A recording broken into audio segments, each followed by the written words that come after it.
கிறிஸ்து இயேசுவுக்குள் அன்பானவர்களே, இயேசுவின் ஆசீர்வாத ஊழியங்களின் மூலம் உங்களை சந்திப்பதில் மிகுந்த மகிழ்ச்சி அடைகிறோம். இந்த இயேசுவின் பாடு மரண தியானங்களை தியானிக்கும்படியாக இந்த லெந்து நாட்களை அனுசரிக்கும்படியாய் கர்த்தர் நமக்கு கிருபை செய்திருக்கிறார். விசேஷமாக இஸ்ரவேலிலே வருடத்துக்கு ஒரு முறை பஸ்காவை ஆசரிக்கும்படியாக எழுத்தின்படி தேவன் ஒரு பிரமாணத்தையும் சில காரியங்களையும் ஏற்படுத்தி அந்த பஸ்கா பண்டிகையின் மூலமாக இந்த உலகத்துக்கு பிரதான பஸ்காவாகிய இயேசு பிறக்க போகிறார் என்பதற்கு அடையாளமாக வருடம் அவர்கள் அனுசரித்து வந்தாங்க. ஆனா எழுத்தின்படி இஸ்ரவேலர் ஆகிய உங்களுக்கும் எனக்கும் பிறக்க போகிற பஸ்காவை குறித்து தியானிக்காதபடி நமக்காக மரித்த பிரதான பஸ்காவாகிய இயேசுவை அறியக்கூடிய ஒரு கால சூழ்நிலையை ஏற்படுத்துவதற்கு இப்பேற்பட்ட நாட்களை அனுசரிக்க முன்னாட்களில் வந்த மிஷனரிகள் இந்த காலத்தை ஒழுங்குபடுத்தினாங்க.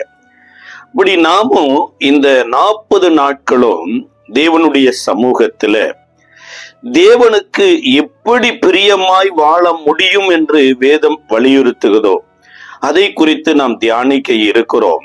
இந்த லெந்து கால தியானத்திற்கென்று தேவ சமூகத்துல காத்திருந்த போது கர்த்தர் என் இருதயத்துல போட்ட ஒரு முக்கியமான ஒரு வசனம், எஸ்ரா புஸ்தகம் 7ஆம் அதிகாரம் 9-10 வசனங்கள். 1ஆம் மாதம் 1ஆம் தேதியிலே அவன் பாபிலோனில் இருந்து பிரயாணமாக புறப்பட்டு 5ஆம் மாதம் 1 தேதியிலே தன் தேவனுடைய தயவுள்ள கரம் அவன் மேல் இருந்ததினால் எருசலேமுக்கு வந்தான்.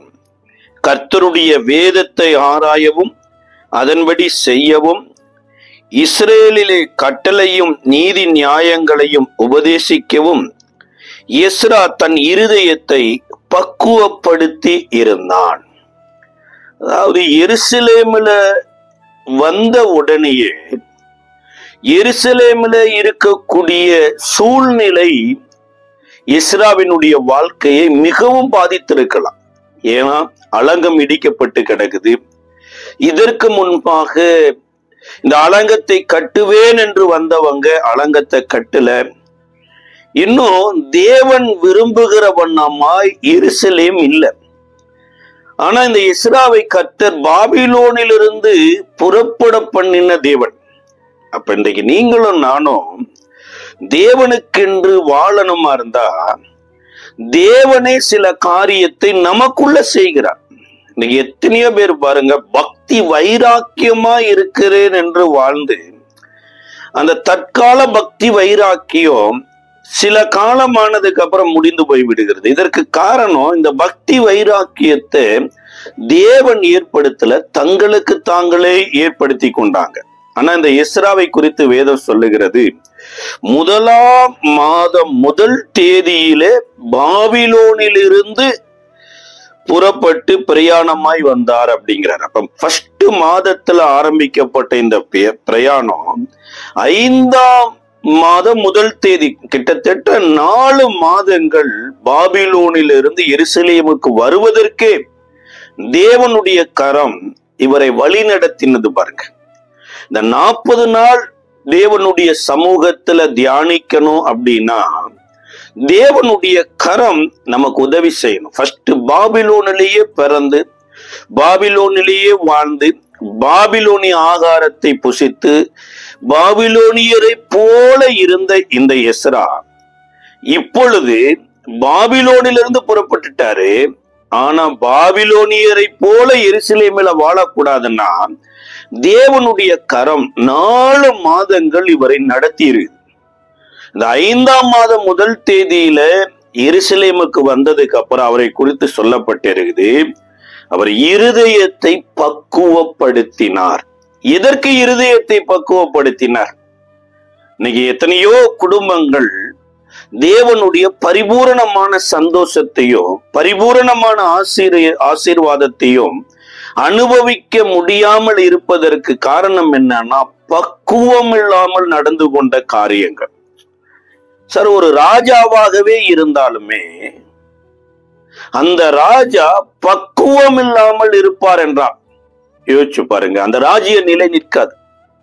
அதே போல ஒரு வீட்டை கட்டுவதற்கு என்று ஒரு ஸ்திரீ தேவனால அனுப்பப்பட்டு இருந்தோம், அந்த ஸ்திரீ பக்குவப்படாமல் இருந்தா அந்த வீடும் நிலை நிற்காது. பாருங்க, ஒரு குடும்ப தலைவன் பக்குவப்படாம இருந்தாருன்னா அந்த மனைவி, பிள்ளைகள், வேலை இதுல ஒரு பரிபூரணமான ஆசீர்வாதத்தை, நன்மையை பார்க்கவே முடியாது. இந்த உலகத்துல கூட பாருங்க, ஒரு கோதுமையா இருக்கலாம், ஒரு நெல்லா இருக்கலாம். இந்த கோதுமை நெற்களில சில கோதுமை நெற்களை பக்குவப்படுத்துவதற்கு ஒரு விவசாயி எடுத்து வைப்பார். எல்லா நெல்லையுமே அவர் அரைக்கிறதற்கோ அரிசியாக்குவதற்கோ முயற்சி பண்ணாம சில நெல்லை எடுத்து செப்பரேட் பண்ணுவாராமா. அந்த செப்பரேட் பண்ணின அந்த நெல்லு ஒரு இடத்துல பத்திரமா இருக்கும். அதை தண்ணியில ஊற வச்சு காய வச்சு அதை எந்த வேலைக்கும் பயன்படுத்தாம செப்பரேட் பண்ணியே வைத்துட்டு இருப்பாராமா. யோசிச்சு பார்த்தா ஒரு வேளை அந்த செப்பரேட் பண்ணப்பட்டு இருக்கிற அந்த நெல்லோ கோதுமையோ மற்ற நெல்லு கோதுமையோட ஒப்பிட்டு பார்க்கும்போது, ஏன் என்ன மாத்திரம் இப்படி செப்பரேட் பண்ணி வச்சிருக்கிறாங்க, எனக்கு மாத்திரம் ஏன் இந்த காரியம் நடக்குது என்று புலம்புவதற்கு வாய்ப்பு இருக்குது. ஆனா ஒன்று தெரிந்து கொள்ளுங்க, இந்த செப்பரேட் பண்ணப்பட்டிருக்கிற அந்த நெல்லோ கோதுமையோ ஏதோ ஒரு காஸ் பர்பஸுக்காகத்தான் அதை தனியா ப்ரிப்பேர் பண்ணி வைத்திருக்கிறார். எல்லா நெல்லை போல இதுக்கு இல்லாததுனால ஒரு நாள் வரும் பாருங்க, விதைக்கிற ஒரு காலத்துக்கு முன்னாடி இந்த நெல்லை விதை நெல்லாக கன்வெர்ட் பண்ணும்போது, இது விதை நெல்லா மாறினதுக்கு அப்புறம் ஒரு மரக்கால்லையோ அல்லது ஏதோ ஒரு இலையிலையோ அந்த நெல்லை போட்டு அந்த நெல்லுக்கு முன்னாடி அந்த விவசாயினுடைய உறவினர்கள், குடும்பத்தார் யாவரும் கையெடுத்து கும்பிடுவாங்க. கையெடுத்து கும்பிட்டு, நான் விதைக்க போகிறேன், இந்த விதை நெல் எப்படியாவது 1, 30, 60, 100 பலன் கொடுக்க வேண்டுமே என்று சொல்லி கண்ணீரோடு அந்த நெல்லுக்கு முன்னாடி கடவுளை வணங்குவாங்க. நான் ஒரு விவசாய குடும்பத்துல பிறந்ததுனால இந்த நாத்தாங்கல்ல விதைக்கிறதுக்கு முன்னாடி இந்த விதை நெல்லை இவ்வளவு கனப்படுத்துறதுக்கு முன்னாடி இந்த விதை நெல் எனப்பட்டது அந்த விவசாயினால பக்குவப்படுத்தப்பட்டிருக்கு பாருங்க. அப்ப இன்றைக்கு நீங்களும் நானும் மற்ற உலகத்தாரை போல வாழாம தேவன் நம்மளை ப்ரிப்பேர் பண்றதுக்கு தனியா செப்பரேட் பண்ணி வைத்து நம்மளை ஒரு வித்தியாசமா நடத்துறதுக்கு பின்னாடி என்னன்னா நம்மளை பக்குவப்படுத்துறார். அப்ப நம்ம பக்குவப்படுகிற வேலையில ஒருவேளை மற்றவங்களை போல நமக்கு நடக்காம இருக்கலாம், ஆனா நமக்கு நடக்கும், ஏதோ ஒரு வித்தியாசமான ஒரு காரியம் நடக்கும் பாருங்க. இந்த இஸ்ரவேல் மக்களை கூட 40 வருஷ வனாந்தரத்துல எதற்காக கூட்டிட்டு போனார்னா பக்குவப்படுத்துவதற்காகவே கூட்டிட்டு போனாராமா. எதை குறித்து பக்குவப்படுத்தினார் அப்படின்னா, வனாந்தரத்துல இவர்கள் இஸ்ரவேலராய் கன்வெர்ட் ஆகணும் பாருங்க. இவர்கள் எகிப்தியராய் போய் கானான் தேசத்துல குடியிருக்க கூடாது, தேவனுடையவர்களாய் போய் வாழுவதற்கு 40 வருடங்க ஒவ்வொரு நாளும் மன்னாவை கொடுத்தாரு, ஒவ்வொரு நாளும் கண்மலையின் தண்ணீரை கொடுத்தாரு, ஒவ்வொரு நாளும் அக்னி ஸ்தம்பத்தை அனுப்பினாரு, ஒவ்வொரு நாளும் மேக ஸ்தம்பத்தை அனுப்பினாரு. இவர்களுக்கு சொன்ன காரியம் இவர்களுக்கு உடனே நிறைவேறல, ஆனா இவர்களுக்கு சொல்லாத எத்தனையோ அவர்கள் வாழ்க்கையில நிறைவேறினது. இன்னைக்கு எத்தனையோ பேரு ஜெபத்துல அல்லது சில ஊழியர்களிடத்துல சொன்னது, ஆண்டவர் எங்களுக்கு இப்படி சொன்னாரு பிரதர், ஆனா அது நடக்கவே இல்லையே பிரதர். மன சகோதரனே சகோதரியே, தேவன் சொல்லாத எத்தனையோ உங்க வாழ்க்கையில நடக்கிறதுக்கு பின்னணியில தேவன் சொன்னதையும் நடத்துவார் என்பதற்கு அடையாளம் தான்.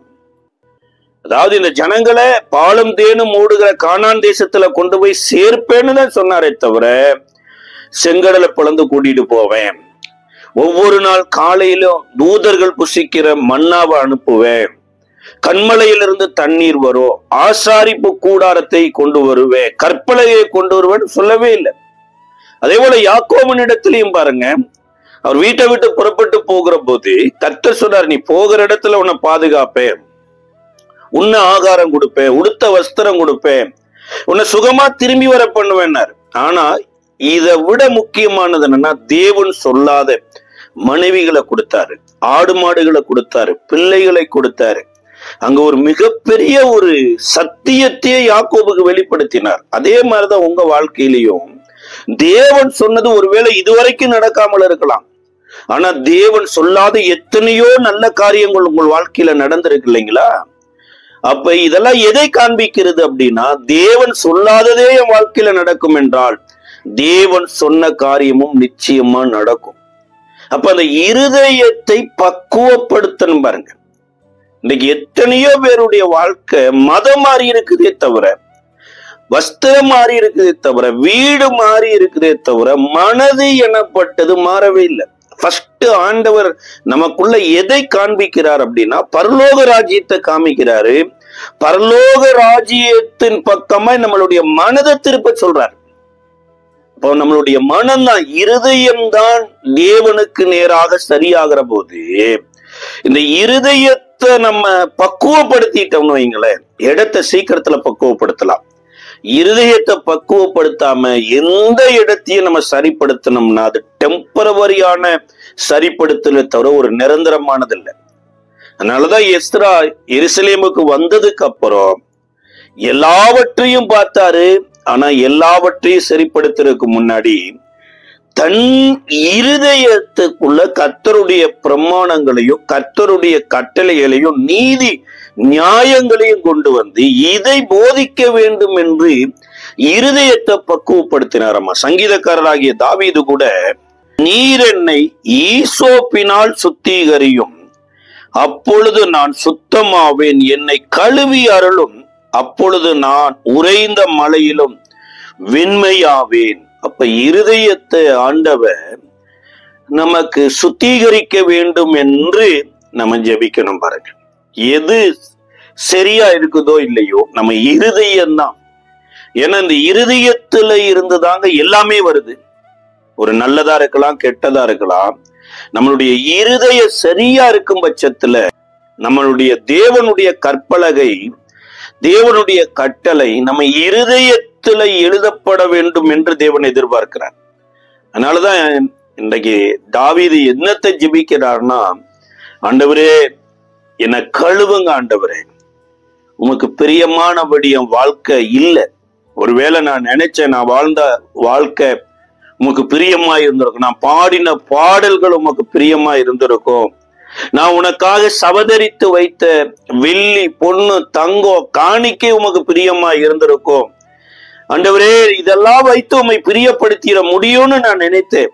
ஆனா இன்றைக்கு எல்லாம் இருந்தும் கூட என் இருதயத்தை சரியாக்காததுனால இன்றைக்கு என் இருதயமே தேவன் அண்டையில போக முடியாதபடி எனக்குள்ள இருந்து போராடி கொண்டிருக்கிறபடினால என் இருதயத்தை கழுவும் ஆண்டவரே அப்படிங்கிறார். இதை எரேமியா தீர்க்கதரிசியின் புஸ்தகத்திலிருந்து கூட, இஸ்ரவேல் மக்கள் பாபிலோன் தேசத்துல சிறைப்பட்டு போகிறதற்கு முன்னாடி எரேமியா தீர்க்கதரிசிக்கு கர்த்தர் வெளிப்படுத்துற ஒரு காரியம் என்னன்னா, 11-12 வசனம் 4வது அதிகாரத்துல, வனாந்தரத்தில் உள்ள உவர் நிலங்களில் இருந்து ஒரு தீ காற்று என் ஜனமாகிய குமாரத்திக்கு நேராக அடிக்கும் என்று அக்காலத்திலே இந்த ஜனத்தோடும் எருசலேமோடும் சொல்லப்படும்.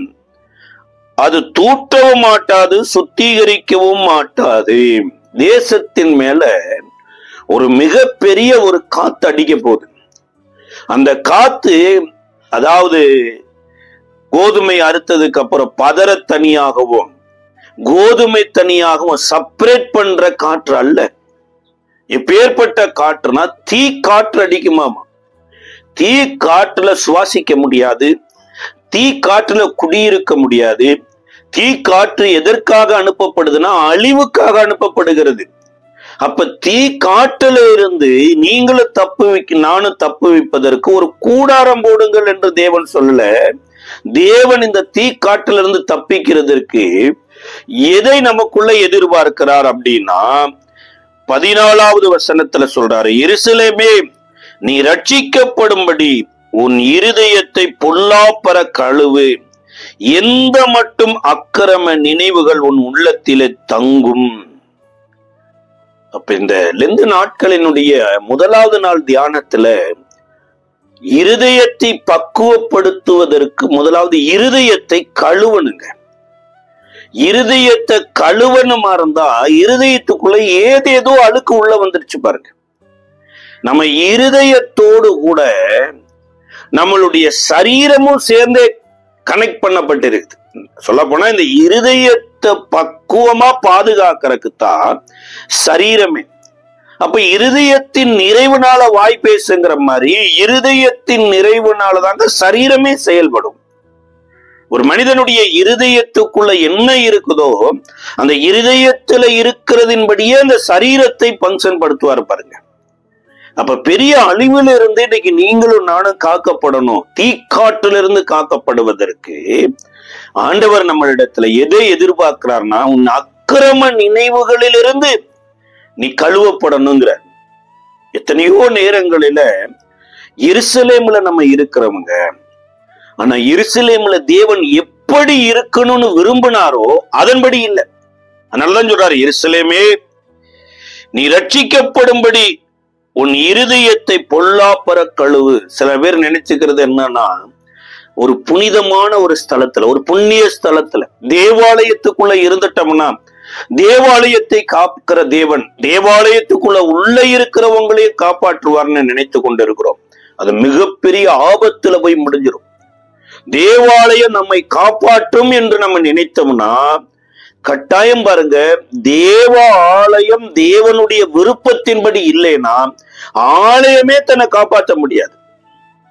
அன்றைக்கு இயேசு கூட இந்த பூமியில இருந்த போது இயேசுவினிடத்துல சீசர்கள் வந்து காமித்தாங்க, தேவாலயம் எப்படி அழகா இருக்குது, ஒவ்வொரு கல்லு எப்படி அழகா இருக்குது என்று கற்களை காமித்தாங்க.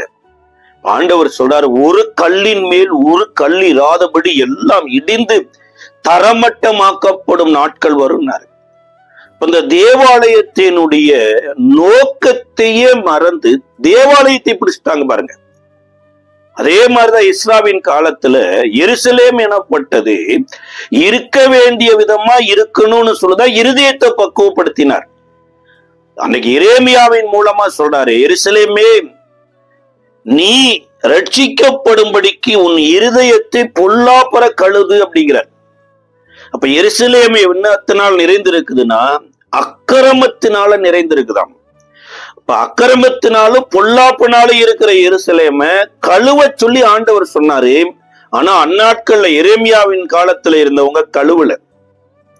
இந்த நாட்களிலும் ஆவிக்குரிய எருசலேமா இருக்கிற நீங்களும் நானும் சில விஷயங்களை கழுவணும் அப்படின்னு தேவன் எதிர்பார்க்கிறார். ஆனா நாம தேவன் எதிர்பார்க்காததையெல்லாம் கழுவுறோம். ஆனா தேவன் எதிர்பார்க்கிறது நம்ம கழுவல பாருங்க. அன்றைக்கு இருதயத்தை கழுவுங்கள் என்று ஆண்டவர் சொன்னாரு. அவங்க இருதயத்தை கழுவாம கை கழுகுற அனுபவத்துக்குள்ள வந்துட்டாங்களாமா. சார், ஒரு எருசலேமில இருந்து எரிகோவுக்கு போகையில கல்லர் கையில் அகப்பட்டாது. எருசலேமில் இருந்த ஒரு ஆள் தான் எருசலேமில இருந்து எரிகோவுக்கு போகிற வழியில கல்லர் கையில் அகப்பட்டுட்டான். எருசலேமுக்கு முக்கியமான ஸ்தலமா இருக்கிறது தேவாலயம். அந்த தேவாலயத்துல முக்கியமான ஸ்தலத்துக்கு போய் கொண்டு வருகிறவர் ஆசாரியர். அந்த தேவாலயத்துக்கு இருக்கக்கூடிய பனிமுட்டுகளை சுமக்கிறவர்கள் லேவியர். ஒருவேளை இந்த எருசலேமில இருந்து எரிகோவுக்கு போன மனுஷன் ஒரு யூதனாக கூட இருந்திருக்கலாம். இந்த தேவன் எனப்பட்டவர் உலகம் அனைத்திற்கும் தேவனாயிருக்கிறார் என்று எருசலேமில் இருக்கிறவங்க வாழ்ந்து காண்பிக்கப்படும்படியாகத்தான் தேவன் அதை இஸ்ரேலா மாத்தி எருசலேமுல எங்க இருந்தாலும், ஒருவேளை உலகத்தின் கடைகோடியிலிருந்து ஒரு புறஜாதியன் வந்து இந்த எருசலேமுல கட்டப்பட்டிருக்கிற ஆலயத்தை நோக்கி தன்னுடைய வேண்டுதல்களை வைப்பான் என்றால் பரலோகத்தின் தேவன் அந்த வேண்டுதலை கேட்டு மறு உத்தரவு அருள வேண்டும் என்று 1000 ஆடுகளை வெட்டி அந்த ரத்தத்தோடு கூட சாலமோன் ஜெபம் பண்ணார். அப்ப பூமி அனைத்திற்குமே எருசலேம் எனப்பட்டது ஒரு முன்மாதிரியாக ஏற்படுத்தப்பட்டது. ஆனா அந்த எருசலேம்ல முக்கியமான ஸ்தலத்துல இருக்கிறவங்க வேத வசனத்தின்படி வாழாம போயிட்டாங்களாம். இதைத்தான் இயேசு ஒரு ஓமையா சொல்றார். ஒருத்தர் குற்றுயிரா கிடக்கிறார் சார். அப்போ ஒரு தேவ சமூகத்துக்கு போய்கொண்டு வரக்கூடிய ஒரு மனுஷன் வந்து தேவனுடைய சுபாவத்துக்குள்ள வரவே இல்லை. குற்றுயிராய் கிடக்கிற மனுஷன் இந்த தேவாலயத்துக்கு வந்த மனுஷன் தான். இந்த தேவாலயத்துக்கு ஆட்டுக்குட்டி எடுத்து கொண்டு வந்த மனுஷன் தான். இந்த தேவாலயத்தை மையப்படுத்தி இந்த தேவாலயத்தை கட்டிய தேவனை தொழுது கொண்ட மனுஷன் தான். இன்றைக்கு உயிருக்கு போராடி கொண்டு இருக்கிறான். அந்த தேவாலயத்துக்கு உள்ள இருக்கக்கூடிய ஆசாரியன் பக்கமாய் விலகி போயிட்டாராமா. அந்த ஆசாரிப்பு பனிமுட்டுகளை சுமக்க வேண்டிய லேவியனோ ஆசாரியன் எவ்வளியில போனானோ அவ்வளியா போயிட்டான். ஆனா எருசலேமுக்கு சம்பந்தமே இல்லாத, சொல்லப்போனா தேவாலயத்துக்கு வராதிருந்த ஒரு சமாரியன் மனது உருகி தன்னுடைய வாகனத்துல ஏத்தி கொண்டு போய் அந்த மனிதனை சத்திரத்துல சேர்த்தி அந்த மனிதனுக்கு வாழ வேண்டும் என்று தன்னுடைய பணத்தை செலவு பண்ணினான். நித்திய ஜீவனை சுதந்திரிப்பதற்கு நீயோ பிறனை நேசி அப்படிங்கிறார். சம்பந்தம் உள்ளவர்களையே நேசிக்காத இந்த எருசலேம் மக்கள் மத்தியில சம்பந்தமே இல்லாத ஒருவனை நேசிக்கிறான்னா அவன்தாயா தேவனுடைய இருதயத்தை கொண்ட மனிதன். இன்னைக்கு தேவாலயத்துக்கு போயோ தேவனுடைய சரீரமாகிய இந்த உடன்படிக்கையின் சரீரமாகிய அப்பத்தை புசித்தோம், இந்த புதன் உடன்படிக்கையின் ரத்தமாகிய இயேசுவின் ரத்தத்தை பானம் பண்ணியும் சொந்த குடும்பத்தை நேசிக்காம, சொந்த சகோதர சகோதரிகளை நேசிக்காம, சொந்த சபையாரை நேசிக்காம வாழ்ந்து கொண்டிருக்கிற இதே ஆசாரியர்கள் தான் கை கழுவுகிறவர்கள். ஒருத்தர் காயப்பட்டு இருக்கிற போது, வேதனைப்பட்டு இருக்கிற போது அந்த மனிதனுக்கு கை கொடுக்க வேண்டியவர்கள் கை கழுவுகிறார்கள். இவர்கள் கை கழுவுனது மாத்திரம் இல்லைங்க, கை கழுவுறத போதித்தாங்களாம். இதை குறித்து மார்க் எழுதின சுவிசேஷ புஸ்தகத்தினுடைய 7வது அதிகாரத்தினுடைய 5ல இருந்து 8 வரைக்கும் ஒரு சம்பவம் சொல்லப்பட்டிருக்குது. மார்க் 7ஆம் அதிகாரம் 5ல இருந்து 8 வரைக்கும். அப்பொழுது பரிசேயரும் வேதபாரகரும் அவரை நோக்கி, உம்முடைய சீசர்கள் முன்னோரின் பாரம்பரியத்தை மீறி ஏன் கை கழுவாமல் சாப்பிடுகிறார்கள் என்று கேட்டார்கள். அவர்களுக்கு அவர் பிரதியுத்தரமாக, இந்த ஜனங்கள் தங்கள் உதடுகளினாலே என்னை கனம் பண்ணுகிறார்கள், அவர்கள் இருதயமோ எனக்கு தூரமாய் விலகி இருக்கிறதே என்றும், மனுஷருடைய கற்பனைகளை உபதேசங்களாக போதித்து வீணாய் எனக்கு ஆராதனை செய்கிறார்கள் என்று எழுதியிருக்கிற பிரகாரமாய் மாயக்காரராகிய உங்களை குறித்து ஏசாயா தீர்க்க தரிசனம் சொல்லி இருக்கிறான். நீங்கள் தேவனுடைய கட்டளைகளை தள்ளிவிட்டு மனுஷனுடைய பாரம்பரியத்தை கை கொண்டு வருகிறவர்களால் கிண்ணங்களையும் செம்புகளையும் கழுவுகிறீர்கள் மற்றும் இப்படி அநேக சடங்களையும் அனுசரித்து வருகிறீர்கள் என்றார். அதாவது கை கழுவுறது அப்படிங்கிறது சரீர கை கழுவு சுத்திகரிப்பு மாத்திரம் இல்லைங்க, இன்னும் அநேக காரியங்கள் இருக்குது. இது சீசர்கள் கை கழுவாம சாப்பிட்டது மாத்திரமில்ல, இயேசுவே கை கழுவல, வேணுமென்றே கை கழுவலைங்க. இவங்க சீசர்களை கர்த்தர் வேணுமென்றே கை கழுவாம சாப்பிட வைத்தார். ஏன் அப்படின்னா இந்த ஜனங்கள் எதையோ விட்டுட்டு எதையோ பிடிச்சிட்டாங்க. அதாவது காணிக்கைய பிடிச்சவங்க காணிக்கைய அங்கீகரிக்கிற தேவனை விட்டுட்டாங்க. தசமபாகத்தை பிடிச்சவங்க சத்துருக்களை சிநேகியுங்கள் என்கின்ற அந்த கற்பனையை விட்டுட்டாங்க பாருங்க. அன்றைக்கு ஆபிரகாம் தசமபாகம் கொடுத்தாரு, ஆபிரகாம் தசமபாகம் கொடுத்தாரு என்று போதிக்கிறவங்க, சார் ஆபிரகாம் தன்னோடு யுத்தம் பண்ணிட்டு பிரிஞ்சு போன லோத்து சிறைப்பட்டு போன போது அவன் சத்துருவாத்தான் போனானே தவிர சிநேகிதனா போகல. ஆனா ஆபிரகாம் தன்னுடைய சகோதரன் என்று பார்த்துதான். ஆபிரகாம் தன்னுடைய மனைவி எகிப்துக்குள்ள போன போது கூட ஆட்களை தேர்ந்தெடுத்து யுத்தம் பண்ண போல, அதற்கு பின்னொரு ராஜா கூட எடுத்துக்கொண்டு போன அப்பவும் கூட யுத்தம் பண்ணல. ஆனா இவன் பகைத்துட்டு பிரிஞ்சு போனவனுக்கு கஷ்டம் வந்த போது அவனுடைய இருதயம் தேவனுடைய இருதயமா இல்லாதிருந்தோம். சார் சோதோம் கொமோரா பட்டணத்து ராஜா வந்து மீட்டு கொண்டு வந்த போது ஆபிரகாம் இடத்துல பேசினாரு. ஆனா லோத்துவோ லோத்துனுடைய மனைவியோ லோத்துவினுடைய பிள்ளையோ வந்து பேசல. அப்பேற்பட்ட மனிதனாய் இருந்த அந்த லோத்துவுக்காக ஆபிரகாம் யுத்தம் பண்ண போனார். இந்த ஆபிரகாமை தேடிதான் மெல்கிசேதேக் எனப்பட்ட ஒரு ஆசாரியன் வந்தார். இந்த மெல்கிசேதேக் எனப்பட்ட ஆசாரியன் தான் ஆபிரகாமுக்கு தேவனையோ தேவனுக்கு உடன்படிக்கை இப்படித்தான் பண்ண போறாரு என்பதற்கு அடையாளமாக அப்பத்திய திராட்சரசையும் கொடுக்கிறாரு.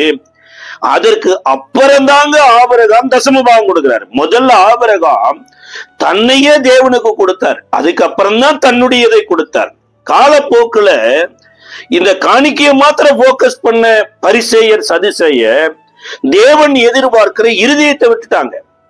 இன்றைக்கு அநேக இடங்கள்ல உன் காணிக்கையை விட நீ முக்கியமானவர், உன்னோடு சேர்ந்து உன் காணிக்கையை கொடு என்று சொல்லுகிறது போல, நீ எப்படியோ வாழ்ந்துட்டு போ, கொடுக்க வேண்டியதை மாத்திரம் கொடுத்துரு என்று போதிக்கிற பரிசேயர் சதுசேயர் இருக்கிறாங்க. அப்ப இங்க வேதம் என்ன சொல்லுதுன்னா, அந்த பரிசேயர் சதுசேயர் தான் அநேக காரியங்களை கொண்டு வந்துட்டான். சொம்ப கழுவணுட்டாங்க, கால கழுவுறதுக்கு பதிலா அநேக காரியங்களை கொண்டு வந்து போதித்து ஜனங்களை, அதாவது தேவனுடைய கற்பனை எனப்பட்டது லெகுவானதுங்க. தேவனுடைய வழிகளில நடக்கிறதுக்கு தேவன் நமக்கு அற்புதமா ஆலோசனை கொடுக்கிறார். ஆனா அவர்கள் பாரத்தின் மேல நுகத்தின் மேல நுகமா மாத்திட்டாங்க. ஆனா இங்க வேதம் சொல்லுகிறது, சீசர்களையே இயேசு வேணும் என்றே கை கழுவாம சாப்பிட வச்சு இதுக்கு அப்புறம் ஒரு பெரிய ஒரு டீச்சிங் கொடுக்கிறார். அடுத்து இயேசுவை கை கழுவலையாமா. சீசர்கள் கை கழுவாம இருந்ததை கூட அவங்களால ஏற்றுக்கொண்டாங்க. ஆனா இயேசுவை கை கழுவாம சாப்பிட ஆரம்பிக்கிறார். இதை குறித்து லூக்கா எழுதின சுவிசேஷ புஸ்தகத்தினுடைய 11ஆம் அதிகாரம், லூக்கா 11வது அதிகாரத்தினுடைய 38வது வசனம் சொல்லுகிறது, அவர் போஜனம் பண்ணுகிறதற்கு முன் கை கழுவாமல் இருக்கிறதை பரிசேயன் கண்டு ஆச்சரியப்பட்டானாம். சார், ஒரு மரித்தவனை உயிரோடு எழுப்பினதுக்கு நீ ஆச்சரியப்படலாம், அல்லது மூடமானவனை நடக்க பண்ணினதுக்கு ஆச்சரியப்படலாம். ஆனா இயேசு கை கழுவாமல் சாப்பிட்டதை குறித்து ஒரு ஆச்சரியம். என்னன்னா, நாமெல்லாம் இப்படி வாழ்றோமே, தேவனுடைய குமாரன் என்று சொல்லப்படுகிற இவர் எப்படி கை கழுவாம சாப்பிட உட்கார்ந்து இருக்கிறாரே என்ற போது இயேசு இவருடைய நினைவை அறிந்து இவருக்கு சொல்றாரு பாருங்க. 39வது வசனத்துல, கர்த்தர் அவனை நோக்கி, பரிசேயராகிய நீங்கள் போஜன பதார்த்தங்களின் வெளிப்புறத்தை சுத்தமாக்குகிறீர்கள், உங்கள் உள்ளமோ கொள்ளையினாலும் பொல்லாப்பினாலும் நிறைந்திருக்கிறது. மதியேடரே, வெளிப்புறத்தை உண்டாக்கினவர் உட்புறத்தையும் உண்டாக்கவில்லையா? உங்களுக்கு உண்டானவைகளில் பிச்சை கொடுங்கள், அப்பொழுது சகலமும் உங்களுக்கு சுத்தமாயிருக்கும் அப்படின்னார். இப்ப பிச்சை கொடுங்கள் என்பதை காட்டிலும் உள்ளத்துக்குள்ள தேவன் வந்துட்டார்னா, இந்த உள்ளத்துக்குள்ள எது நம்மளை சுத்திகரிக்குங்கிறது தெளிவா சொல்லுவாம். சார், கை கழுவாமல் இருக்கிற மனிதன் நல்லவன் அல்ல அப்படிங்கிறதும் இல்ல. கை கழுவன் மாத்திரம் நல்லவன் கிடையாது. உள்ள சுத்தமாக வேண்டியதை கழுவணும். தேவனுடைய வசனம் தான் கழுவணும். இதனுடைய ரிசல்ட் என்ன தெரியுங்களா? ஒரு பெரிய உயர் பதவியில இருந்த பிலாத்து கூட பாருங்க, இயேசுவை காப்பாற்றி இருக்கலாம், அல்லது இயேசுவை தண்டிச்சிருக்கலாம். ஆனா இயேசுவை முன்னாடி நிறுத்திட்டு பரபாச ஒரு பக்கம் நிறுத்திட்டு எப்படியாவது இயேசுவை காப்பா. ஏன்னா பிலாத்துவினுடைய மனைவி இயேசுவால் ரட்சிக்கப்பட்டுறாங்க. இந்த பிலாத்துவினுடைய மகன் இயேசுவால் சுகமாக்கப்பட்டிருக்கிறான். அப்ப இயேசுவை காப்பாற்றிடுவதற்கு ஏதாவது ஒரு வழி செய்யும் என்று பிலாத்துவினுடைய மனைவி பிலாத்துவனிடத்துல சொல்றாங்க. இவர் தன்னுடைய பதவியை தற்காத்து கொள்ளணும், தன்னுடைய குடும்பத்திலையும் ஒரு ஃபேவரா வாழணும்னு சொல்லி ரெண்டும் கட்ட வாழ்க்கையில இயேசுவை தண்டிக்கவும் இல்லை, இயேசுவை விடுதலையாக்கவும் இல்லை. ஒரு அதிபராய் இருக்க வேண்டிய பிலாத்து ஒரு அதிபராய் இருக்க வேண்டிய வேலையை செய்யாம கை கழுவுனாராமா. கை கழுவுகிறது என்ன அப்படின்னா, இந்த பிரச்சனைக்கு எனக்கும் சம்பந்தம் இல்லாமல் வாழ்றது. எத்தனையோ பேர் பிலாத்துவ போலதான் நாமளும் வாழ்ந்துட்டு இருக்கிறோம். எல்லாம் தெரியுது, உலகம் அழிவை நோக்கி போய் கொண்டு இருக்குது. ஒவ்வொரு நாளும் குடியினால இத்தனை பேர் செத்துக்கிட்டு இருக்கிறாங்க. ஒவ்வொரு நாளும் செய்தித்தாள்கள்ல நியூஸ் பேப்பர்ல பாக்குறோம், இத்தனை பேரு சிறு பிள்ளைகளை கற்பழிக்கிறாங்க, கொலை செய்யறாங்க, கணவனும் மனைவியும் கொலை செய்து கொள்றாங்க, துப்பாக்கி எடுத்து சுட்டுக்கிறாங்க, என்னென்னமோ பார்த்துட்டு இருக்கிறாங்க. இது எதுவுமே நம்ம இருதயத்துல ஒண்ணுமே செய்யல. நாம என்ன பண்ணிட்டு இருக்கிறோம்னா, ஒவ்வொரு நாளும் கை கழுவி, அதுக்கு நமக்கு சம்பந்தமே இல்லைங்க, அதுக்கு நமக்கு சம்பந்தமே இல்லைன்னு கை கழுவி வாழ்ந்துட்டு இருக்கிறோமாமா. இங்க வேதத்தான் சொல்லுது. ஆனா இந்த கை கழுவுன இந்த பிலாத்துனுடைய பதவி காலம் இயேசுவோட மரணத்தோடய முடிஞ்சிருச்சுங்க. இயேசு என்றைக்கு மரித்தாரோ அப்பொழுது உலகமே ஒரு டர்ன் ஆச்சு பாருங்க. பூமி அதிர்ச்சி வருது, கல்லறைகள் திறக்குது, தேவாலயத்தின் திரைச்சிலை ரெண்டா கிழியுது. இயேசுனுடைய மரணம் எருசலேமை கலங்கடித்ததுனால ஏரோதும் பிலாத்துவும் இயேசுவினால நண்பர்களானவங்க, பல நாள் அரசியல் பகையில் இருந்தவங்க. பட் எருசலேம்ல நடந்த இந்த அசம்பாவித்தத்திற்கு காரணம் யாருன்னா இயேசுவினுடைய மரணம்தான் என்று அறிந்து ஏரோது போய் அந்த நாட்களில் இருக்கிற ரோம சக்கரவர்த்திட்ட போய் சொல்றார். ரோம சக்கரவர்த்தி பிலாத்துவை விசாரிக்கிற போது இயேசு மரண தண்டனை விதிக்கப்பட்ட அந்த ஜியோல பிலாத்துவனுடைய கையெழுத்து இல்லை. அப்போ ஒரு அதிபருடைய கையெழுத்து இல்லாம எப்படி ஒரு மனிதனை மரண தண்டனைக்குள்ள கொண்டு போக முடியும்? அப்போ உன்னுடைய ஸ்தானத்துல நீ கையெழுத்து போடலைன்னா நீ அந்த பதவிக்கே தகுதி இல்லாதவன் என்று சொல்லி பிலாத்துவினிடத்திலிருந்து பதவியை பிடுங்குறாங்க. பிலாத்து மென்டல் ஆயிட்டாராமாங்க. சொல்லப்பட்டிருக்குது, தனக்குத்தானே தீய வைத்து செத்துக்கிட்டார். அத்தோடு கூட இந்த இறந்த சரீரத்தை கூட விடல. இந்த ரோம பேரரசு என்ன பண்ணுது, அவரை சரீரத்தை கல்ல கட்டி சமுத்திரத்துல கொண்டு போய் போட்டதாமா. அதான் ஏசு சொல்றாங்க, உங்களில் ஒருவனுக்கு இடரல் உண்டாக்கினவனுடைய சரீரத்துல எந்திர கல்ல கட்டி சமுத்திரத்தின் ஆழத்துல உள்ள சிறியருக்கு ஒருவன் இடரல் உண்டாக்குவதை காட்டிலோ இந்த சிறியருக்கு இடரல் உண்டாக்குறவனுடைய முடிவு இப்படித்தான் இருக்கும் என்று வேதவசனம் சொல்லப்பட்ட மாதிரியின்படியே பிலாத்துவனுடைய மரணமும் அடக்காராதனை தீர்மானிக்கப்பட்டது. அப்ப தேவாலயம் கை கழுவுதுன்னு வைங்களேன், தேவனுடையவர்கள் கை கழுவுறாங்கன்னு வைங்களேன், தேசம் அதை ஃபாலோ பண்ணும். தேசம் ஃபாலோ பண்ணும்போது தேசத்தின் அதிபதிகள் அதை ஃபாலோ பண்ணுவாங்க. இதனுடைய கை கழுவுனுடையவர்களுடைய முடிவு என்னவா மாறுதுன்னா, மற்றவங்களை காப்பாற்ற வேண்டியவங்க கை கழுவும் போது அவர்களே அவர்களுக்கு எதிராக அழிவை ஏற்படுத்தி கொண்டாங்க. ஆனா இயேசு அப்படி செய்யல. இயேசுவால் அழைக்கப்பட்டவர்களோ இயேசுவால் தொடப்பட்டவர்களோ அப்படி செய்யல. சார், பவுல ஒரு சிறைச்சாலை அதிகாரி வந்து அடித்து காயப்படுத்தி தொழுவ மரத்துல கட்டி தொங்க விடுறார். அங்க தேவனை துதிக்கிறாங்க, ஜெபிக்கிறாங்க. தேவனுடைய மகிமை இறங்கின போது சிறைச்சாலையினுடைய அஸ்திபாரமே அசையுது. சிறைச்சாலையினுடைய அஸ்திபாரம் அசைந்தது மாத்திரமல்ல, அதுவரைக்கும் கட்டுகளில் இருந்த மக்கள் இவர்கள் தேவனை துதித்ததுனால கட்டுகள் உடையுது, எல்லோரும் விடுதலை ஆகுறாங்க.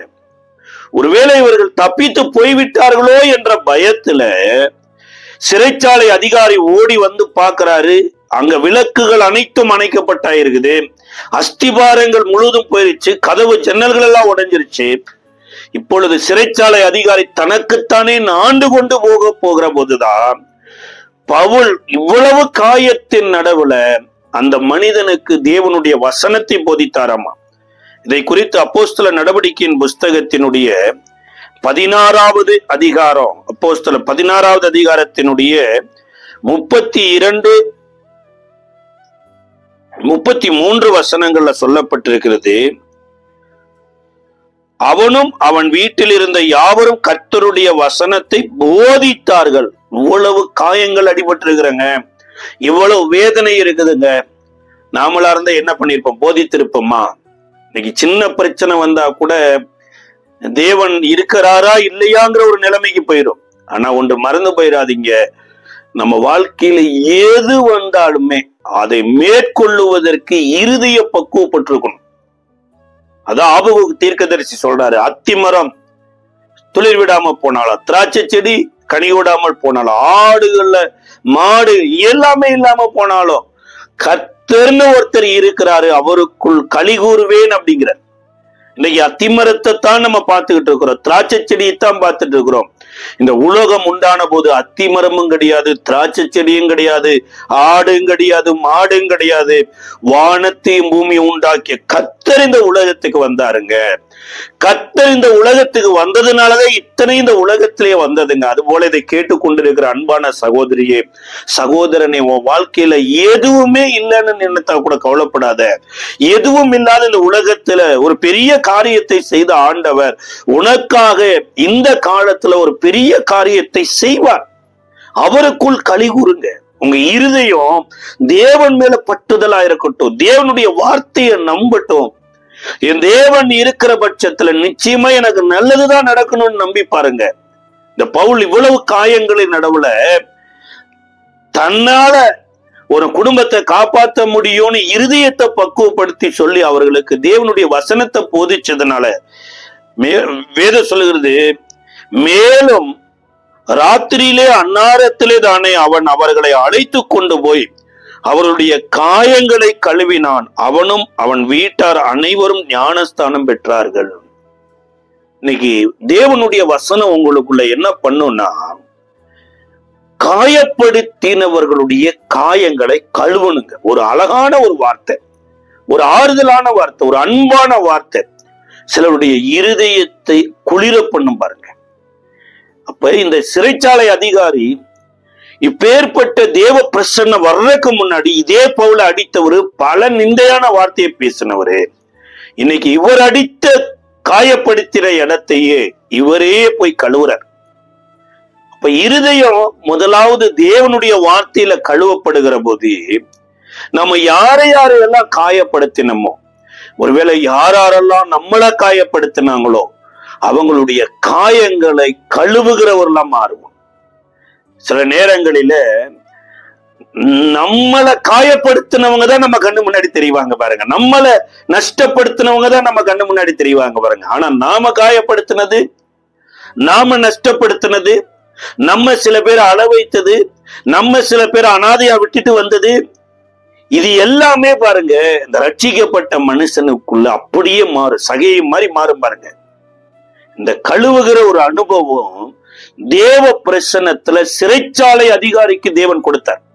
இதைத்தான் யோவான் 13வது அதிகாரத்துல இயேசு தான் எல்லாவற்றையும் செய்து முடித்து, லாசரோ உயிரோடு எழுப்பியாச்சு, 5 அப்பம் 2 மீன் 5000 பேருக்கு மேல கொடுத்து திருப்தியாக்கியாச்சு, குருடனை பார்வையடைய பண்ணியாச்சு, இனி வேதத்துல 1000 அற்புதங்கள் சொல்லப்பட்டிருக்குது, அதெல்லாம் எழுத முடியாது. இவ்வளவு பெரிய காரியங்கள்லாம் தன் வாழ்க்கையில நடந்திருந்த போதும் கூட ஒரு பணிவிடைக்காரனை போல போதகர் என்கின்ற வஸ்திரத்தை கலட்டி வைத்துட்டு வேறு வஸ்திரத்தை தழுத்திட்டு சீசனுடைய கால்களை கழுவ தொடங்கினாராமா. இந்த கால்களை கழுவ தொடங்கினது மாத்திரம் இல்லைங்க, வேதம் சொல்லுது, நீங்களும் ஒருவருடைய கால்களை ஒருவர் கழுவுங்கள் அப்படின்னார். ஆதியாகமம் 18-19 2 அதிகாரத்துல பாருங்க, தேவதூதர்கள் தேவனோடு கூட ஆபிரகாமின் வீட்டுக்கு வர்றாங்க. ஆபிரகாம் கூட வாயில சொல்றார், இந்த மரத்தடியில நில்லுங்க, நான் கொஞ்சம் தண்ணீர் எடுத்து வந்து உங்கள் கால்களை கழுவட்டும், அப்படியே நான் அப்பத்தை கொண்டு வர, நீங்க புசித்துட்டு போங்கன்னாரு. ஆனா அவர் கால் கழுவினாரா என்று சொல்லப்படல, அப்பமே வரல.